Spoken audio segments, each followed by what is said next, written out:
Hi friends, welcome back to my channel Bindu creativity. ಇವತ್ತಿನ ಈ ಒಂದು ವ್ಲಾಗಲ್ಲಿ ಏನು ಮಾಡ್ತಾ ಇದ್ದೀನಿ ಅಂತ ನಿಮ್ಮ ಜೊತೆ ಹೇಳ್ಬಿಡ್ತೀನಿ. ಏರ್ ಆಯಿಲ್ ಪ್ರಿಪೇರ್ ಮಾಡ್ತಾ ಇದ್ದೀನಿ. ಅದು ನಾನು ಯಾವಾಗೂ ಪ್ರಿಪೇರ್ ಮಾಡೋದನ್ನ ನಿಮ್ಮ ಜೊತೆ ಶೇರ್ ಮಾಡ್ತಾ ಇದ್ದೀನಿ. ನಾನು ಅದಕ್ಕಿಂತ ಮುಂಚೆ ನಾನು ಯಾವುದೋ ಒಂದು ವೀಡಿಯೋದಲ್ಲಿ ಹೇಳಿದ್ದೀನಿ ಅಂದ್ಕೊತೀನಿ. ನಾನು ಇಂದುಲೇಖ ಯೂಸ್ ಮಾಡ್ತಾ ಇದ್ದೆ. ನನಗಂತೂ ಅದು ಬೆಸ್ಟ್ ಅಂತಲೇ ಹೇಳ್ಬೋದು. ಒಂದು ಹಾಫ್ ಲೀಟರ್ ಬಾಟ್ಲಿಗೆ 400-500 ಈ ರೇಂಜಲ್ಲೇ ಇರ್ತಾಯಿತ್ತು. ಸೊ ಎಲ್ಲರೂ ಕೂಡ ಬೈ ಮಾಡೋಕ್ಕಾಗಲ್ಲ. ಸಮ್ಟೈಮ್ಸ್ ಊರ್ ಸೈಡೆಲ್ಲ ಹೋದಾಗ ಅದು ತೊಗೊಳೋದಕ್ಕೆ ಆಗಲ್ಲ.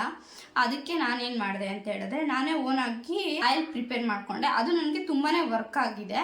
ಸೊ ಅದಕ್ಕೋಸ್ಕರ ನಾನೇನು ಮಾಡ್ತಾ ಇದ್ದೀನಿ, ಇವತ್ತು ಆಯಿಲ್ನ ನಿಮ್ಮ ಜೊತೆನೂ ಶೇರ್ ಮಾಡ್ತಾ ಇದ್ದೀನಿ.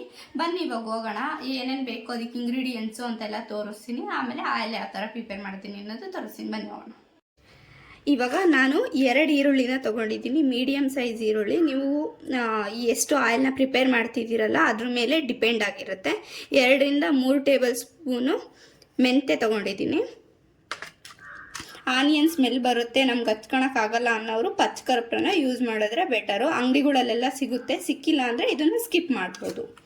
ಹಿಂದಿನ ಕಾಲದಲ್ಲೆಲ್ಲ ನಾವೇನು ಇವಾಗ ಮಾರ್ಕೆಟಲ್ಲಿ ಸಿಗುತ್ತಲ್ಲ ಈ ಥರ ಆಯಿಲ್ ಯಾವುದು ಸಿಗ್ತಾ ಇಲ್ಲ. ಅವ್ರೇನು ಮಾಡ್ತಾ ಇದ್ರು ಅಂದರೆ ಈ ದಾಸವಾಳ ಹೂವು ಅಥವಾ ಎಲೆನ ಹಾಕ್ಕೊಂಡು ಆಯಿಲ್ನ ತಯಾರು ಮಾಡಿ ಹಚ್ಕೊತಾ ಇದ್ರು. ಅದಕ್ಕೆ ನಾನು ಕೂಡ ದಾಸವಾಳನ ಯೂಸ್ ಮಾಡ್ತಾ ಇದ್ದೀನಿ.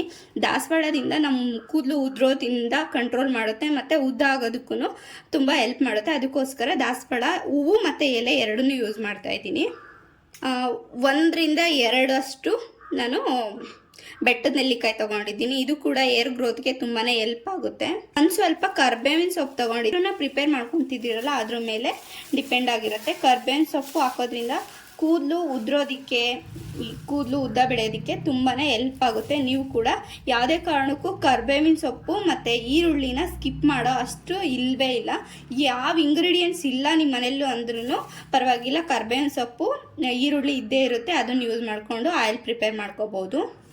ನಾನಿವತ್ತು ತೊಗೊಂಡಿರೋದು ಪ್ಯಾರಾಚೂಟ್ ಅವ್ರದ್ದು ಕೊಕೊನಟ್ ಆಯಿಲ್ಲು 500 mlಗೆ ನಾನು ಪ್ರಿಪೇರ್ ಮಾಡ್ತಾ ಇರೋದು ಇವಾಗ ಆಯಿಲ್ನ. ಅದಕ್ಕೋಸ್ಕರ ಬನ್ನಿ ಇವಾಗ ಯಾವ ಥರ ಪ್ರಿಪೇರ್ ಮಾಡೋದು ಏನು ಅಂತ ನೋಡೋಣ. ಇವಾಗ ನಾವೇನು ಎಣ್ಣೆ ತೊಗೊಂಡಿದ್ದೀವಲ್ಲ ಅದನ್ನು ಫುಲ್ ನಾನು ಈ ಪಾತ್ರೆ ಒಳಗಡೆ ಹಾಕ್ಕೊತಾ ಇದ್ದೀನಿ. 500 ml ಫುಲ್ಲು ಎಣ್ಣೆನೇ ಹಾಕ್ಕೊಂಡಿದ್ದೀನಿ. ಅದಾಗಿದ ನಂತರದಲ್ಲಿ 2 ಸ್ಪೂನ್ ಮಾತ್ರ ಮೆಂತೆಕಾಳನ್ನ ಯೂಸ್ ಮಾಡ್ತಾ ಇದ್ದೀನಿ.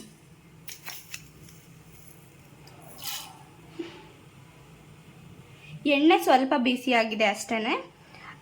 ಇದ್ರ ಜೊತೆನೆ ನಾವು ಬೆಟ್ಟದ ನೆಲ್ಲಿಕಾಯಿನೂ ಕೂಡ ಸೇರಿಸ್ಕೋಬೇಕಾಗುತ್ತೆ.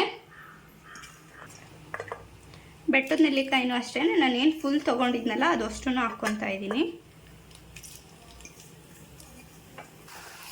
ಕ್ಲೀನಾಗಿ ಒಂದ್ಸತಿ ಮಿಕ್ಸ್ ಮಾಡಿ, ಸ್ವಲ್ಪ ಕಲರ್ ಚೇಂಜ್ ಆಗಬೇಕು ಬೆಟ್ಟದ ನೆಲ್ಲಿಕಾಯಿದು. ನಾನು ಯಾವ ಪ್ರೊಸೀಜರ್ನ ತೋರಿಸ್ತಾ ಇದ್ದೀನಲ್ಲ ಇದೇ ಪ್ರೊಸೀಜರಲ್ಲಿ ಎಣ್ಣೆ ಮಾಡ್ಕೋಬೇಕು. ಯಾಕೆ ಅಂತ ಹೇಳಿದ್ರೆ, ನೀವು ಅದನ್ನು ಬಿಟ್ಬಿಟ್ಟು ಮೊದಲೇ ಈರುಳ್ಳಿ ಎಲ್ಲ ಹಾಕ್ಕೊಂಡ್ರೆ ಈರುಳ್ಳಿ ಎಲ್ಲ ಸ್ವಲ್ಪ ಬೇಗನೆ ಇದಾಗೋಗ್ಬಿಡುತ್ತೆ. ಆಮೇಲೆ ಯಾವುದೇ ರೀತಿಯಲ್ಲೂ ಉರಿ ದೊಡ್ಡದಾಗಿ ಇಟ್ಕೊಂಡು ಈರುಳ್ಳಿ ಹಾಕ್ಬಾರ್ದು.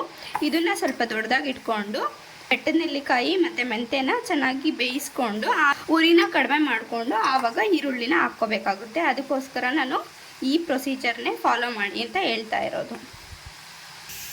ಇವಾಗ ನೀವೇ ನೋಡ್ತಾ ಇರ್ಬೋದು ಬೆಟ್ಟದ ನೆಲ್ಲಿಕಾಯಿದು ಎಷ್ಟು ಕಲರ್ ಚೇಂಜ್ ಆಗಿದೆ. ಸ್ವಲ್ಪ ಬ್ರೌನಿಷ್ ಕಲರ್ ಆದರೆ ಸಾಕು.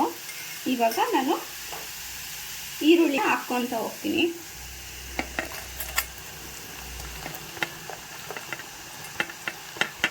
ಈರುಳ್ಳಿ ಹಾಕಿದ ನಂತರದಲ್ಲಿ ಯಾವುದೇ ಕಾರಣಕ್ಕೂ ಉರಿ ಜಾಸ್ತಿ ಇಟ್ಕೋಬಾರ್ದು. ನೀವು ಎಣ್ಣೆನ ಜಾಸ್ತಿ ಮಾಡ್ತಾ ಇದ್ದೀರಾ ಅಂತ ಅನ್ನೋ ಕಾರಣದಲ್ಲಿ ಸ್ವಲ್ಪ ಪಾತ್ರೆ ದೊಡ್ಡದಾಗಿರೋದನ್ನ ತೊಗೊಳ್ಳಿ. ಎಣ್ಣೆ ಎಲ್ಲ ಸಿಡಿತಾ ಇರುತ್ತೆ, ಅದಕ್ಕೋಸ್ಕರ.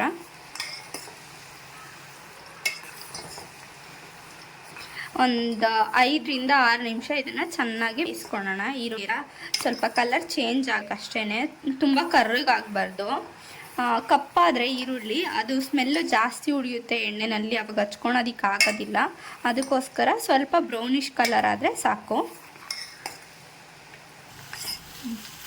ಸ್ವಲ್ಪ ಒಂದು 5 ನಿಮಿಷ ಆಗಿದ ತಕ್ಷಣ ಕರ್ಬೇವಿನ ಸೊಪ್ಪು ಏನು ತೊಗೊಂಡಿದ್ರಲ್ಲ ಕರ್ಬೇವಿನ ಸೊಪ್ಪು ಹಾಕ್ಕೊಳ್ಳೋಣ. ನೋಡಿ ನಿಮ್ಗೆ ಎಷ್ಟು ಬೇಕಾಗುತ್ತಲ್ವ ಅಷ್ಟನ್ನು ನೋಡಿ ಹಾಕ್ಕೊಳ್ಳಿ.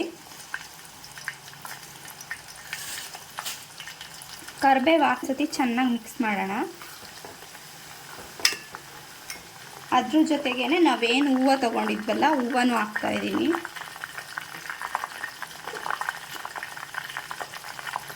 ಮತ್ತು ಅದ್ರ ಎಲೆನೂ ಅಷ್ಟೇ ಕಟ್ ಮಾಡಿ ಹಾಕೋಣ.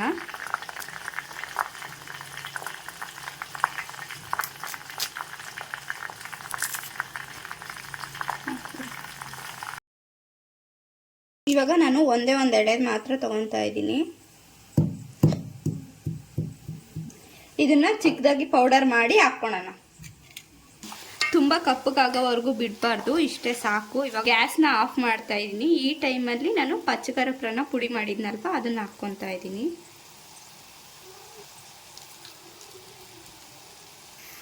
ಅಷ್ಟೇ, ಇವಾಗ ಗ್ಯಾಸೆಲ್ಲ ಆಫ್ ಮಾಡಿದ್ದಾಯಿತು. ಕ್ಲೀನಾಗಿ ಮಿಕ್ಸ್ ಮಾಡಿ ಒಂದು ಪ್ಲೇಟ್ನ ಮುಚ್ಚಿ ಇಟ್ಟರೆ ಆಗೋಯ್ತು. ಅಷ್ಟೇ, ಎಣ್ಣೆನ ಕಾಯಿಸಿ ಆರಿಸಿ ಆದಮೇಲೆ ಎತ್ಕೊಂಬಂದಿದ್ದೀನಿ. ಈ ಕಲರ್ಗೆ ಬಂದಿರುತ್ತೆ, ನೋಡ್ತಾ ಇರ್ಬೋದು. ಯಾವುದೇ ರೀತಿಯಿಂದನೂ ಅನಿಸಲ್ಲ, ನೀವು ಆನಿಯನ್ ಹಾಕಿದ್ದೀವಿ ಅಂತಲೇ ಅನಿಸಲ್ಲ. ಪಚ್ಚಕರ್ಪೂರ ಹಾಕಿರೋದ್ರಿಂದ ನಾರ್ಮಲ್ ಎಣ್ಣೆ ಥರನೇ ಅನಿಸುತ್ತೆ. ಇಂದು ಲೆಕ್ಕ ಸ್ಮೆಲ್ ಬರುತ್ತಲ್ಲ ಅದೇ ಥರ ಬರ್ತಾಯಿದೆ ಇವಾಗ.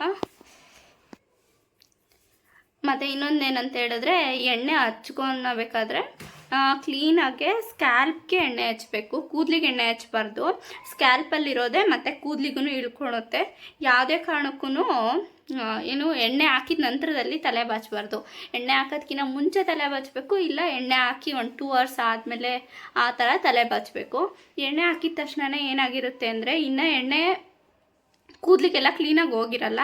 ಆವಾಗ ತಲೆ ಬಚ್ಚಿದ್ರೆ ಕೂದಲು ಇನ್ನೂ ಜಾಸ್ತಿ ಉದ್ರೋದಕ್ಕೆ ಸ್ಟಾರ್ಟ್ ಆಗುತ್ತೆ. ಯಾರೇ ಆಗಿರಲಿ, ಇವಾಗ ಎಣ್ಣೆ ಪ್ರಿಪೇರ್ ಮಾಡಿದ್ದೀವಿ ಆಗಿದೆ ಅಂತ ಹೇಳಿದಾಗ ಎಣ್ಣೆನ 3 ಮಂತ್ಸು ಅಥವಾ 4 ಮಂತ್ಸು ಈ ಥರ ಯೂಸ್ ಮಾಡಿ ಆಮೇಲೆ ರಿವ್ಯೂನ ಹೇಳಬೇಕು. 1 ಮಂತ್ ಹಚ್ಚಿ ನಮಗೆ ಯೂಸ್ ಆಗಿಲ್ಲ ಆ ಥರ ಎಲ್ಲ ಇದು ಮಾಡಬಾರ್ದು. ನನಗೆ ಈ ಎಣ್ಣೆಯಿಂದ ಸ್ವಲ್ಪ ಕೂದಲು ಉದುರೋದು ಕಡಿಮೆನೇ ಆಗೈತೆ. ಆಮೇಲೆ ಏರ್ ಗ್ರೋತೂ ಆಗ್ತಾಯಿದೆ. ಸಾಕು, ಪರವಾಗಿಲ್ಲ, ಚೆನ್ನಾಗಿದೆ. ಸುಮ್ಮನೆ 600-700 ರೂಪಾಯಿ ಕೊಟ್ಟು ಎಣ್ಣೆ ಎಲ್ಲ ತಂದು ಹಚ್ಕೊಳೋದ್ಕಿಂತ ಮನೆಯಲ್ಲೇ ಮಾಡ್ಕೊಳೋದ್ರಿಂದ ಬೆಟರ್ ಆಗಿರುತ್ತೆ. ಕ್ಲೀನಾಗಿ ಎಣ್ಣೆ ಹಾಕ್ಕೊಂಡು ಕ್ಲೀನಾಗಿ ಮಸಾಜ್ ಮಾಡಬೇಕು. ಏಕೆಂದರೆ ಸ್ಕ್ಯಾಲ್ಪ್ಗೆಲ್ಲ ಎಣ್ಣೆ ಕ್ಲೀನಾಗಿ ಹೊರಟೋಗ್ಬೇಕಲ್ವ, ಅದಕ್ಕೋಸ್ಕರ. ಈ ಒಂದು ವ್ಲಾಗ್ ನಿಮಗೆ ಇಷ್ಟ ಆಗಿದ್ದರೆ ಲೈಕ್ ಮಾಡಿ, ಶೇರ್ ಮಾಡಿ, ಕಮೆಂಟ್ ಮಾಡಿ. ಇನ್ನೂ ಯಾರೆಲ್ಲ ನನ್ನ ಚಾನಲ್ಗೆ ಸಬ್ಸ್ಕ್ರೈಬ್ ಆಗಿಲ್ಲ ಹೋಗಿ ಸಬ್ಸ್ಕ್ರೈಬ್ ಆಗಿ ಈ ವಿಡಿಯೋನ ನೋಡಿ. ಈ ಒಂದು ವ್ಲಾಗಿಂದ ನಿಮಗೆ ಸ್ವಲ್ಪನಾದರೂ ಯೂಸ್ ಆಗಿದೆ ಅಂತ ಅಂದ್ಕೊತೀನಿ. Thank you for watching.